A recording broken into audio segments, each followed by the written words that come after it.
কয়দিন ধরে এক নাগাড়ে এইভাবেই বৃষ্টি হচ্ছে। এদিকে ঘরে দুটো চালও নেই যে সেদ্ধ করে খাবো। এমনভাবে চলতে থাকলে তো বন্যা হয়ে যাবে। কি হয়েছে গিন্নি? কি এত বিড়বিড় করছো? যেভাবে বৃষ্টি শুরু হয়েছে, এমন হলে তুমি মাছ ধরতে বেরোবে কি করে গো? আর মাছ না ধরা হলে সংসার চলবে কি করে? ঘরে যে কিচ্ছুটি নেই। আরে আমিও তো তাই ভাবছি গিন্নি।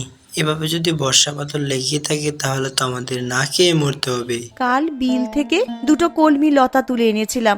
কাল কিছুটা রান্না করেছি আর আজকের জন্য রেখেছি, কিন্তু ঘরে যে কোনো চাল নেই যে রান্না করব। আশেপাশে দু একবারই গিয়ে দেখো গিন্নি, কোনো কিছু পাওনি? আমি বরং একটু জাল নিয়ে নদীর পাড়ে যাই, দেখি কয়টা মাছ পাই নাকি। আশেপাশে আর কার বাড়িতে যাব? সবারই তো একই অবস্থা। বৃষ্টির চোটে কেউ তো এই কয়দিন ঘর থেকে বের হতে পারেনি। তাহলে না হয় তুমি দুটো রুটির আটাই বানাও গিন্নি। আমরা না হয় আজকে দুটো আটার রুটি খেয়েই থাকবো।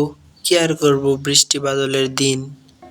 সে না হয় করলাম, কিন্তু যেভাবে বৃষ্টি শুরু হয়েছে, বানের জল ভেসে আসা শুরু হলে তো বন্যা হয়ে যাবে গো।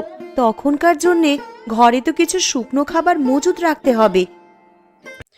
তা তো ঠিকই বলেছো গিন্নি। কি আর করবো, গরিব মানুষ, আমাদের তো কোনো মতে খেয়ে মেলে বেঁচে থাকতে হবে।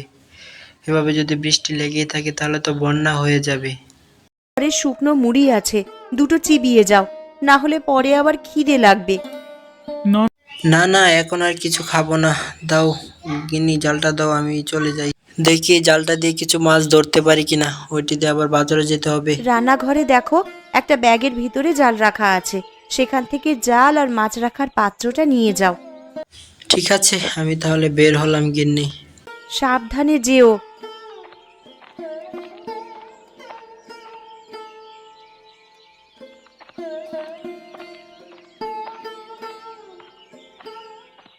হায় হায় হায় হায়, কি হলো আমার? এই ভিডিওর নেক্সট পার্ট পেতে আমাদের চ্যানেলটি সাবস্ক্রাইব করে একটি কমেন্ট করে পাশে থাকুন। ধন্যবাদ।